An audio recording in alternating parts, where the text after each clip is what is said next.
and welcome to episode 3 of Over the Rainbow Crochet. My name is Lyanna and this is my video diary of all the crochet and craft and creativity that takes place during my week. So if you watched last time, welcome back. And if you're new to my channel, very nice to see you. Everybody do please like and subscribe because I would love to know that you're all out there. Do let me know what you think in the comments. It would be lovely to hear from you. I hope that you might find something that inspires you from what I'm going to show you today. And equally, I would love to be inspired by your projects. So please send me some photos if you have anything to share. So before we get started, I just wanted to show you a gift that I received from one of my daughter's friends.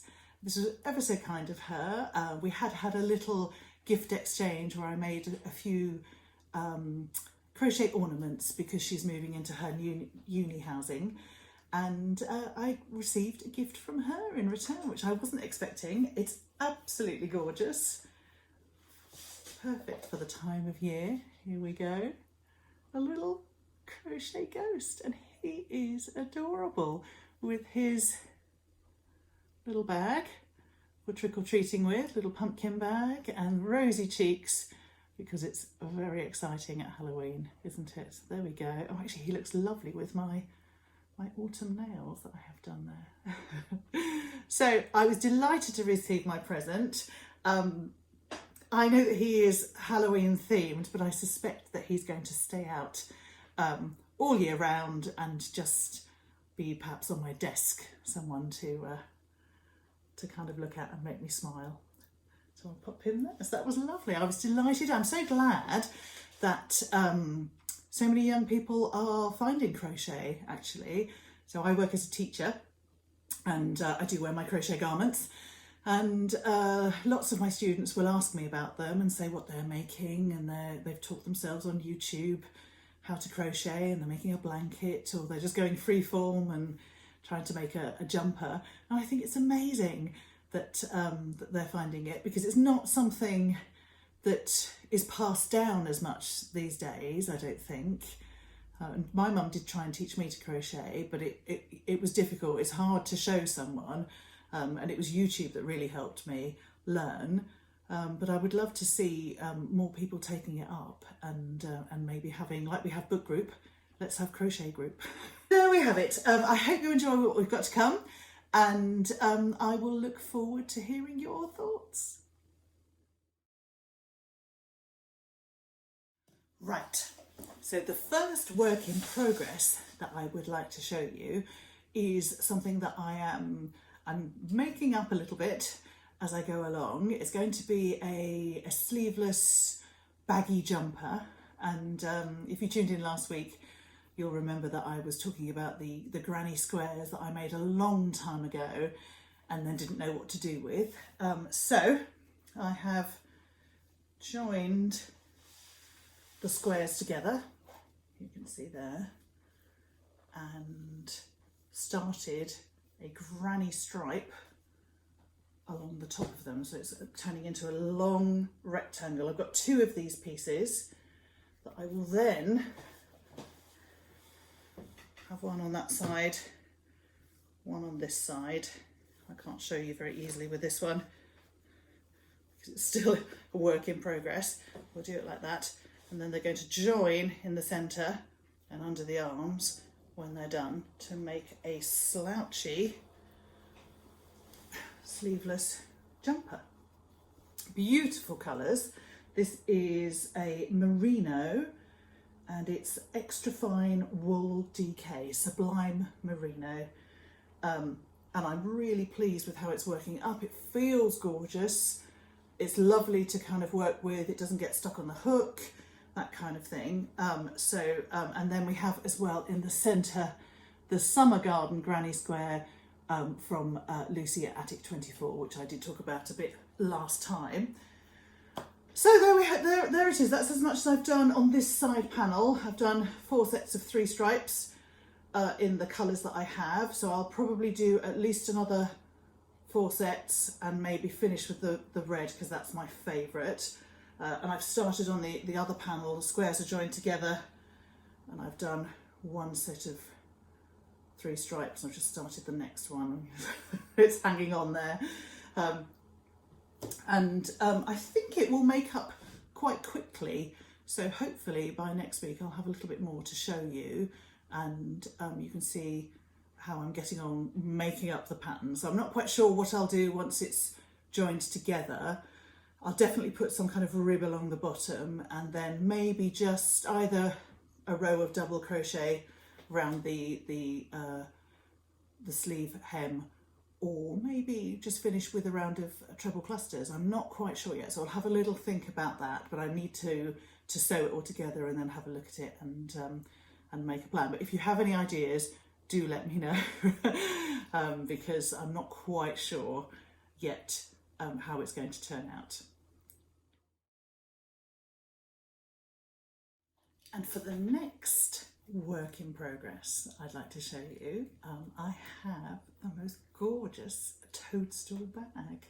Now this is nearly a finished project actually. There's very little crochet for me to do, but I would like to line it with fabric, and that's a little bit more nerve-wracking for me, but let me show you. Here it is.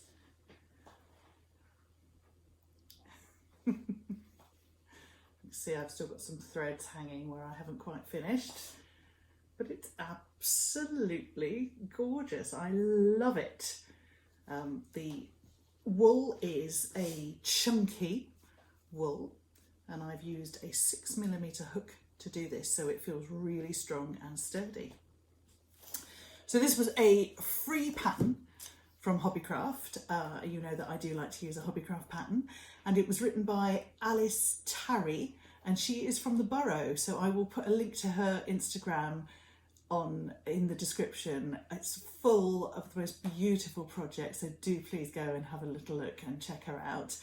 And I was delighted when I was browsing the Hobbycraft website, because I love toadstools, all things toadstools, to see something like this, such a large project. And you could easily turn this into a basket rather than a bag, but I wanted to try out the bag first. So let me show you the wool. I used a 6mm hook and this chunky yarn. There we have it. So it's so crafty, and this yarn I got from Aldi. So I'm sure you all know Aldi have their week where they have lots of wool in, and I went in and it was like fate was telling me to make the toadstool bag because they had the red and the cream chunky. So this is what I have left over. I bought quite a few balls. I wasn't quite sure how much I needed at the time, so I thought better safe than sorry. I don't think I quite have enough to make a basket, but I could always make it a little less tall, or line the bottom of the lid with something else. So I'll have a little think about that, but there we go. So it's a very ingenious design. If I just stand up so that I can show you the top, the handle threads through the lid so that when you want to open it, you pull it up and then you can see inside. And there we go. And I have one last little bit, which is to attach and secure the handle on that side. And this is the bit that I would like to line so that I don't see, I will trim those threads, but so that I don't see the wrong side. So I'm not quite sure how to do it other than a circular piece of fabric, and then I'll make a rectangle based on this measurement here and the circumference of the circle there. And hopefully, if my math is right, if I add on a centimetre all the way around, I'll be able to make a similar shape that just goes in, and I'll probably just sew it by hand all the way around, and then that will just make it a little bit nicer on the inside. So I do need to find the perfect fabric to go with it. And then we have the lid here, and I will as well, if I do find some lovely fabric, possibly just put something in there as well, but I'm not quite sure. Pop that down. It's worked in a continuous round, so you can see that with the lid. And then I've done, these are just one, because it's so chunky, it's only one round where I've sewn on the spots of the toadstool. And there we go. And it will stand up on its own, as you can see. beautiful. I'm so thrilled with that. I think this will make a wonderful present for anyone. It's very quick to work up, although it is tough on the fingers with the chunky yarn, but totally worth it, I thought, to do. You could have a whole garden of toadstools and perhaps try different yarn weights and see how they turn out. But the chunky I think is best because you get that really strong bottom to it. Yeah, really, really pleased with that. So thank you so much to Alice Tarry, because the burrow is full of gorgeous patterns and toadstools and beautiful blankets, and I'm sure I will be making another one of those very soon. So if you tuned in last week, you would have seen the project that I was working on, a very cute amigurumi, and I have it finished to show you. So just a quick reminder, it's a pattern that I bought from Etsy by Madame, and I used a 4mm hook with Stylecraft Special DK. I'm so excited to show you. This has turned out beautifully. It is a present for a friend of my daughter's, and I hope she loves it. I really, really like it, and I think I may have to make another one, but here she is. My little witch cat. Look at those little toe beans on the toes. And she has her tail there, holding her broomstick, which I love. And then that beautiful kitty face. Just gorgeous. And the little ears poking through on the witch hat that I finished with a gorgeous buckle that I embroidered on. And I'm absolutely delighted with this project. She's turned out so well. I think anybody would be happy to receive something like this as a gift, so I hope my daughter's friend loves it. There are two others in the set that I might have a little try. So one little kitty dressed like a pumpkin and another kitty dressed as a ghost, and I do love the little witch, so I may have to make another one of those. But she is gorgeous, and if I make another one, I will show them as a set. Really, really lovely. Very good pattern. The photographs were clear. If anyone who's done this kind of thing before, it's very, very straightforward. And even the broom that I thought was going to be tricky, it's just made in one piece, and then you tie it together, and it's just been attached to the kitty paw, just there.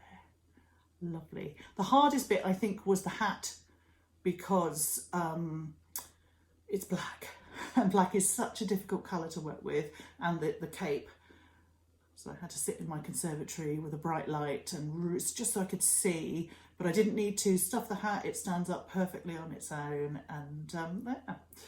So the other thing I did with Little Miss Kitty was I made a TikTok.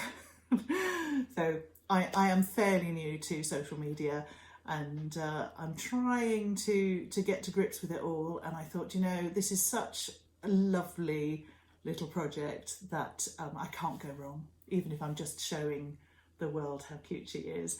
So I made a little Halloween TikTok, which I think I might add to my channel, so if you get a moment, do check it out and show me some love, because it's quite difficult to put yourself out there and try that kind of thing. But I've done it, and hopefully that's the first of many. And now it's time for the crochet along portion of my video, the cowl section. And as you know, I am doing 2 crochet alongs at the moment. So my first, which has already been published in its entirety, is the Hello Autumn blanket. This is by Helen Smith, and it's a free pattern on Hobbycraft. I'll just remind you what I've done so far, which is the centre panel, Hello Autumn, in a beautiful tapestry crochet. That's lovely. I'm making it with a 4mm hook, and I'm using Knitcraft Everyday double knitting. So it's nice to work with, and I've really enjoyed putting these colours together.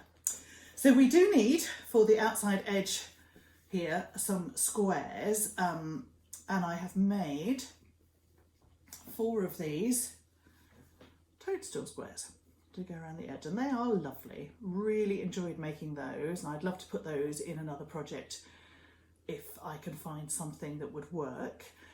I've hit a bit of a snag, which is that I didn't use an Aran wool, which is what the pattern suggests, and I'm using double knitting, and I'm not sure what's going to happen next. So this has worked out, and it's in proportion with the centre panel, so that will kind of fit on beautifully.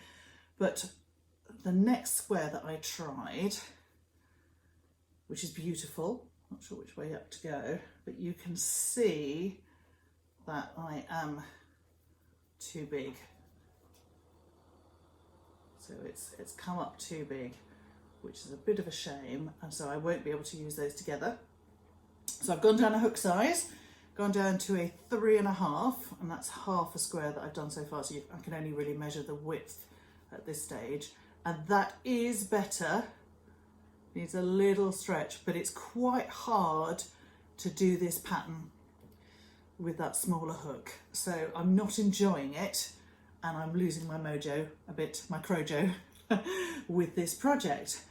So not sure what to do. I might just make a plain 26 by 26 double crochet square to fit next to it. That would be nice and quick, easy to carry around with me, and see if that looks nice with it. The colours all look nice together, but I'm not sure I'm going to finish this as a blanket.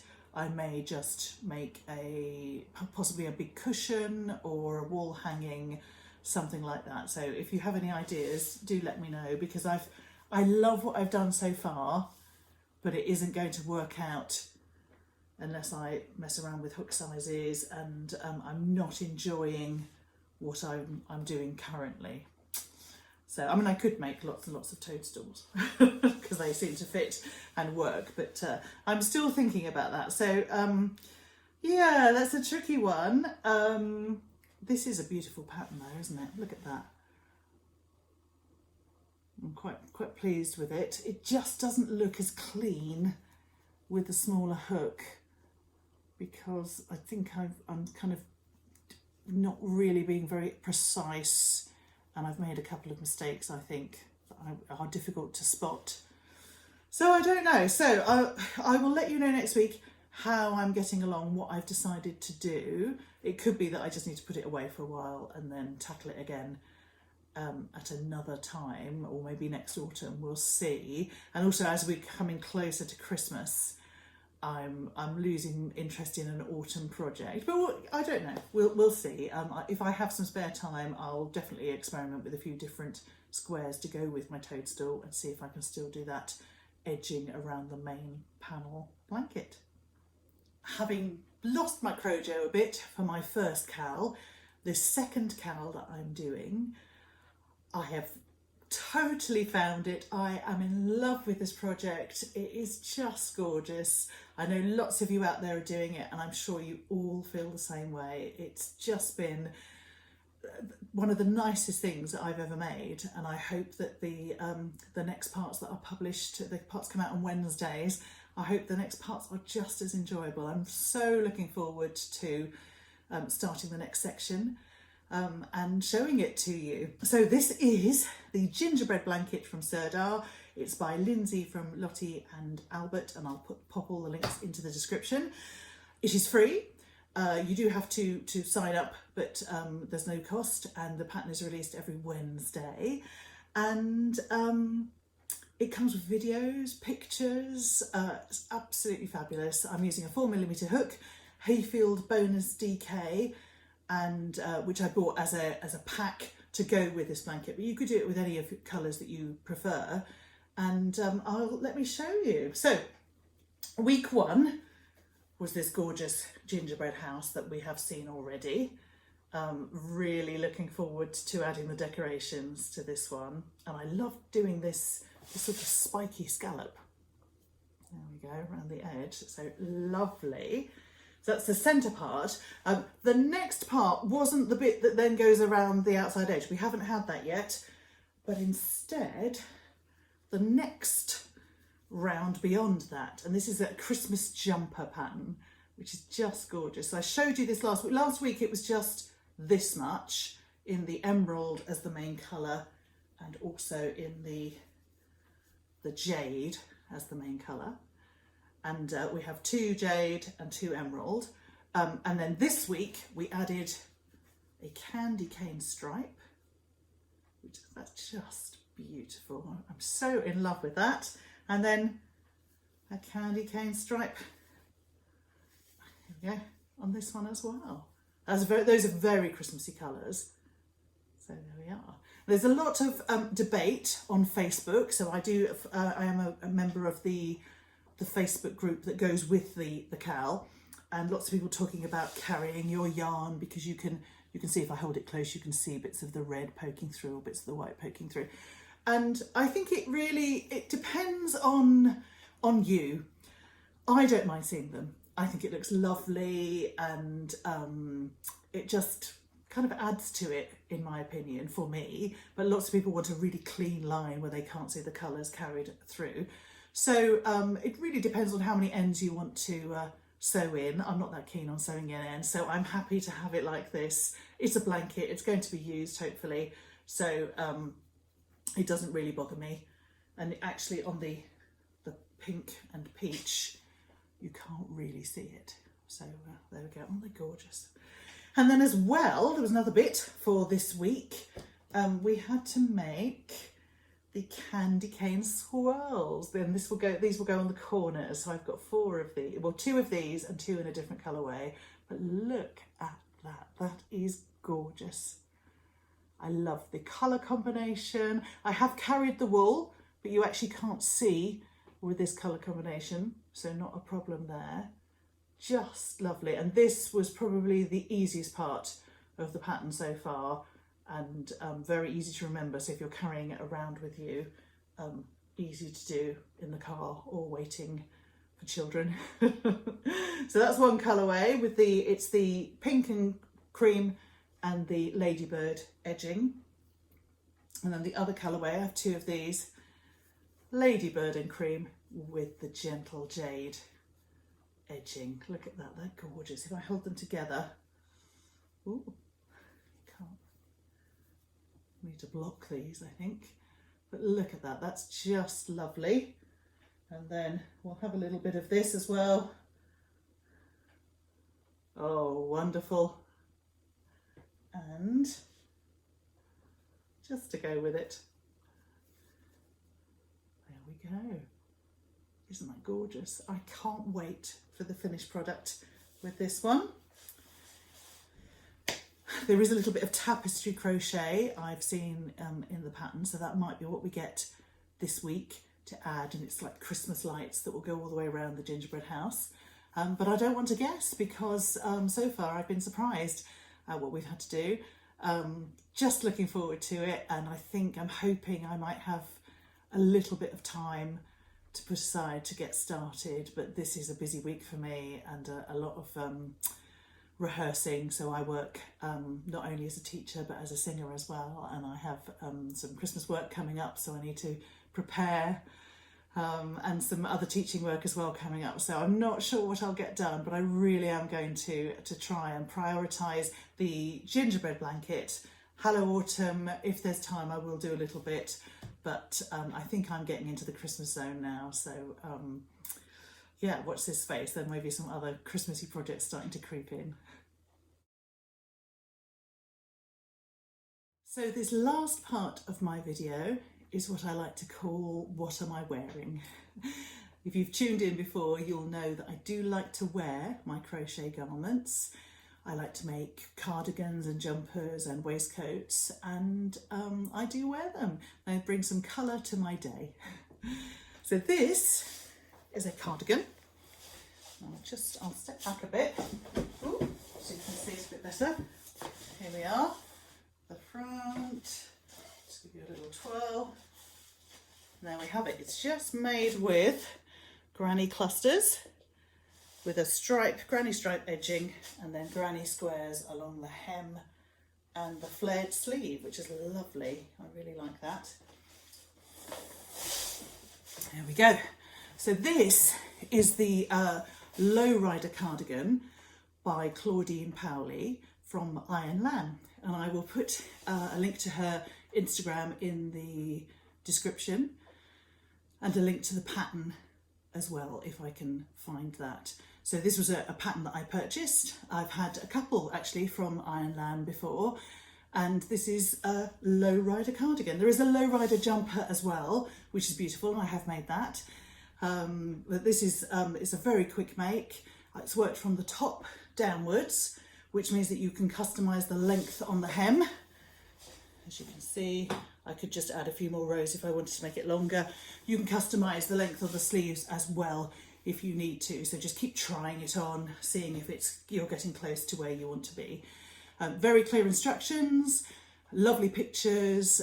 So I was ever so pleased with the pattern. I would definitely buy from her again. And I worked it with a 4mm hook with a 4.5mm for some of the slip stitching. And it's worked in a DK yarn. So this is what I used, which is, it's denim in King Cole price wise, which is their kind of bargain range. And this actually came as part of a pack for another jumper that I bought.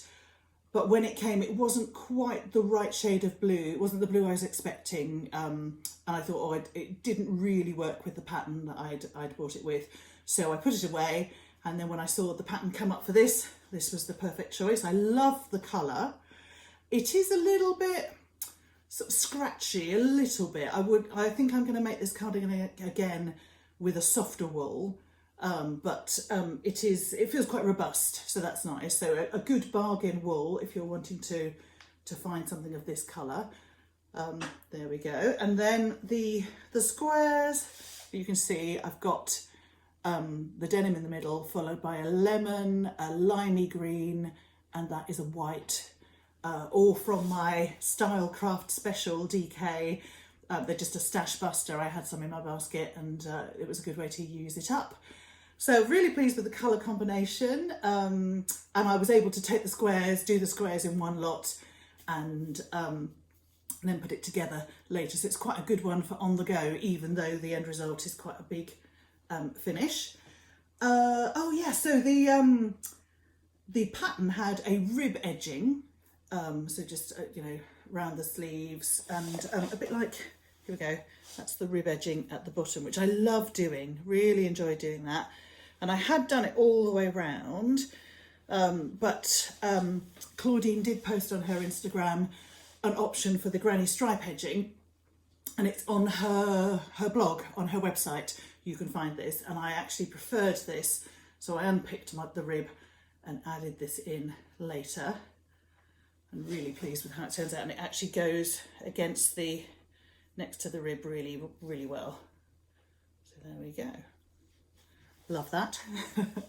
And then the sleeves. So the sleeves, the cardigan pattern has a rib cuff, which was lovely, but I then remembered that the lowrider jumper pattern has this flared sleeve, so I actually went with that instead, and I was ever so pleased with how it turned out, with the lovely little scallop edging on the bottom as well, so that's really nice. So there, the lowrider cardigan, and I think I'll make another one in some summer colours, so I might try out the ribbed cuff instead, so that it gathers in, or possibly have some granny squares and then put the cuff on. That might be quite nice. I love this stripe edging, so I'll stick with that, and of course the squares around the bottom. But some summery colours, or possibly maybe something spring-like, but with a softer yarn. So look out for that one coming up. And her pattern, do check out her Instagram, because there are lots of beautiful patterns on her website as well. So there we have it. We've come to the end of episode 3. I hope you enjoyed it. If you have any comments, I'd love to hear from you, see what you're making. And if there's anything you'd like me to look at and try out, I would be grateful for suggestions. I'm always looking for new projects, and we'll look forward to hearing from you.